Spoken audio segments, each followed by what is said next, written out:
After an incredibly busy week in our nation's capital and for the country, I sat down for an exclusive interview with President Trump. The conversation covering everything from his upcoming Supreme Court pick to the debate over tariffs and phase 2 of his plan for the economy. Take a listen. Mr. President, thanks so much for sitting down with me. Well, thank you very much. I want to start right with the breaking news of the week, and that is Justice Anthony Kennedy announcing his retirement. Is Justice Kennedy the model of the person you would put on the Supreme Court now? Maybe so. He's a great gentleman. He's a very high-quality person. You know, I got a call, Maria, that somebody would like to see me, and they were sort of like acting anonymous. I said, wait a minute, I'm the President of the United States. How could I see somebody? I don't know who it is. Anyway, I figured it out, and it was a very elegant moment. It was a beautiful moment. He presented me with a letter, and it really is a retirement of a great gentleman. He's a fine, fine gentleman, and really I think he did ended up being a little more neutral than a lot of people would have preferred, but a lot of people preferred that he was. And we're going to pick somebody who's outstanding. And I said, I'll do it in your honor, but we're going to pick somebody who's outstanding. And I was very honored that he did this during my term, which means he had confidence in me to do the right thing. Are you going to ask your nominees beforehand how they might vote on Roe versus Wade? Well, that's a big one, and probably not. They're all saying, don't do that, you don't do that, you shouldn't do that, but I'm putting conservative people on. And I'm very proud of Neil Gorsuch. He has been outstanding. His opinions are, you know, is so well written, so brilliant. And I'm going to try and do something like that, but I don't think I'm going to be so specific in the questions I'll be answering. And I'm actually told that I shouldn't be. Because on the campaign trail, you said you would leave it to the states. Well, maybe someday it will be to the states. You never know how that's going to turn out. That's a very complex question. The Roe v. Wade is probably the one that people are talking about in terms of having an effect. But we'll see what happens. But it could very well end up with states at some point. And do you think you'll be able to get your nominee in place before the midterm elections? I think it's going to go very quickly. I think we're going to have a lot of support. I think we're going to have support from Democrats. Frankly, I think if it's the right person, I'm going to pick the right person. I'm going to pick somebody that's outstanding. And everybody on that list is outstanding, but I'm going to pick somebody who's outstanding. And I think, yes, I think we will go very quickly. I actually believe that. A lot of people think it's going to be a very it's probably going to be vicious because the other side, all they can do is obstruct and resist. You know, the whole thing is resist. But, and maybe someday we'll be able to get along with the other side. I don't know. But right now it's only resist. That's all they want to do is stop things from happening. So they're going to try very hard. But I think it's going to go actually very quickly if I pick the right person. Mr. President, here we are 6 months after you signed into law a historic tax reform package, first time in 30 years. Has the effect been what you expected? Well, I think there's a double effect. The tax cuts have been incredible, and reform, don't forget, but tax cuts have been incredible. And the rollback in regulations. But I think the big thing, I actually think maybe, at least initially speaking, because it's been earlier, it took place quicker, the regulation rollback has been the biggest ever in the history of our country. No president, even during full terms, has cut back anywhere near what I've done. And we have more to do. Now, we're going to have regulation. We're going to have clean water. We're going to have, you know, clean air. We're going to have the cleanest water, cleanest air. But we have more regulation cutting to do. But I think that may have had a bigger impact to this point. I think ultimately the tax cuts, as they kick in, and they're kicking in, you see the kind of hundreds of billions of dollars brought back into the country already. I think ultimately that's going to be something really special, and you're seeing the result right now. I agree with you, because under President Obama, the Federal Registry pages were up to 97,000 pages or something like Honestly, if the Democrats would have won the election, first of all, you would have had a lot different. If you look at the last 4 decisions in the Supreme Court at 5-4, they would have all been reversed. The union decision was a massive decision.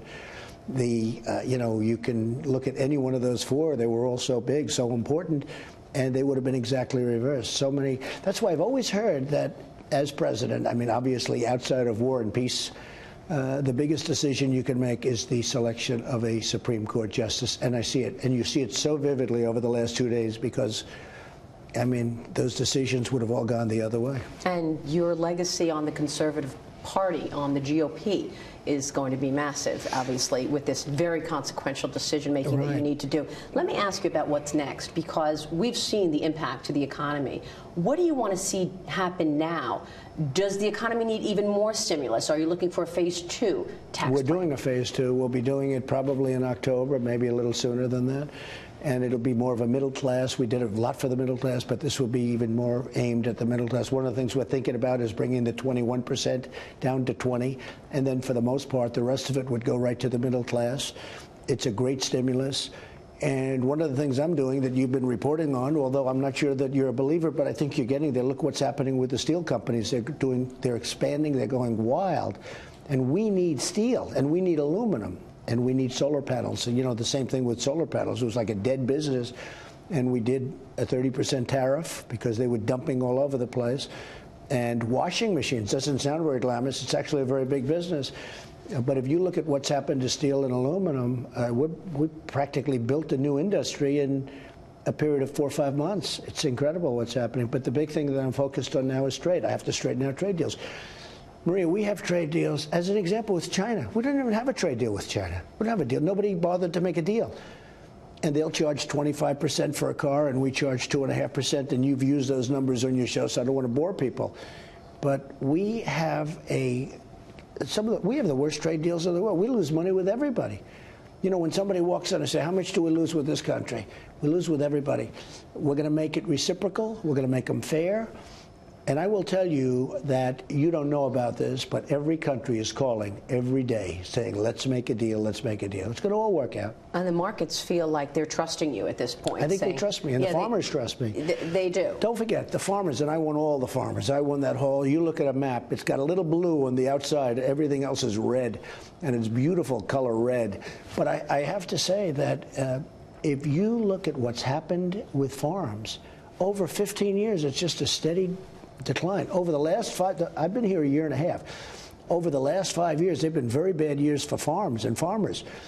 I said, we have to change that. And one of the reasons is because they have barriers. These aren't even economic barriers, although in Canada's case, 275% tariff for dairy. That's not fair. So when would you expect your most significant deal? Well, I already pretty much finished the deal with South Korea. It was a terrible deal. Remember, it was going to produce 200,000 jobs, and they were right.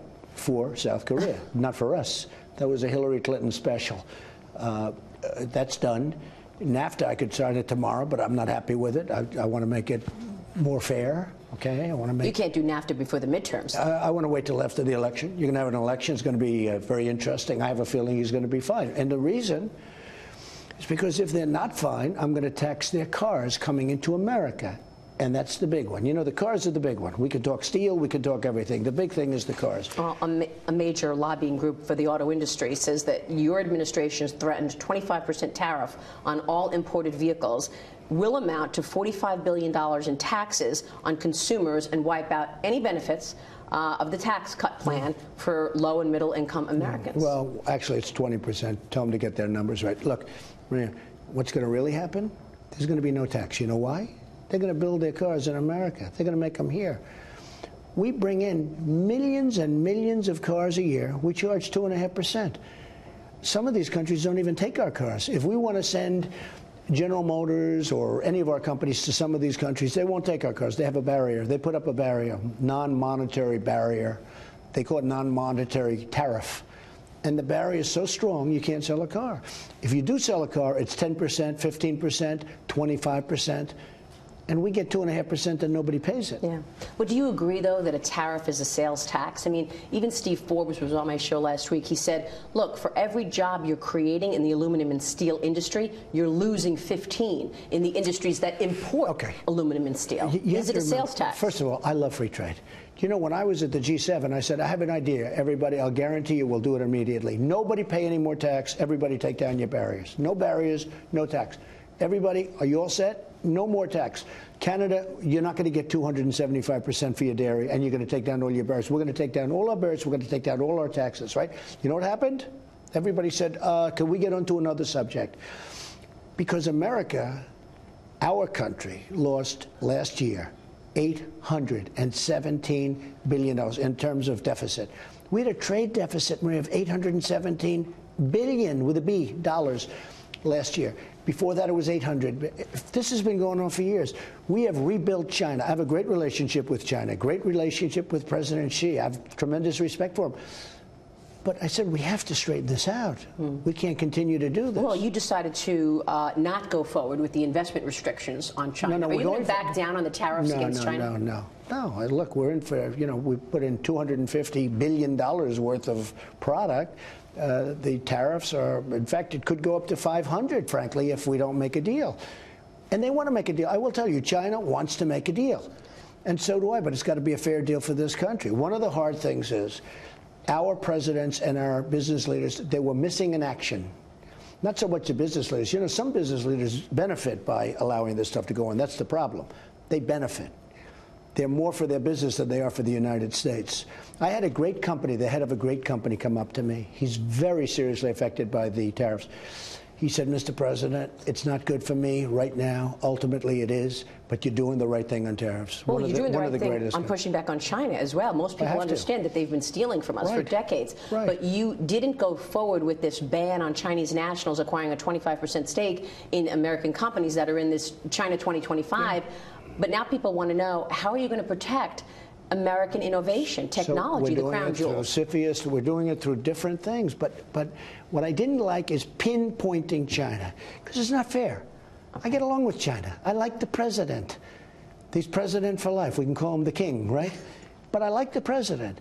I didn't like pinpointing China. I don't think it's fair, because they're not the only ones. Now, they're bigger and stronger, and frankly, they do it more, and they're probably a bigger violator. But it's other countries, too. And I wanted to go worldwide. And we are doing that. So actually what I'm doing is a very similar thing, but I want it to pertain to everybody. So you mean China can't do it, but other countries can. Now, I know China, and I know how smart they are. They'll send their people into other countries and do it through other countries, and they'll just go through an extra process. That's why you had to do it on everybody, even our friends. I want everybody to do it. Same thing with the tariffs on the steel. If we don't have it on everybody, then what happens is they put it through these other countries that don't have it, and you're wasting a lot of time.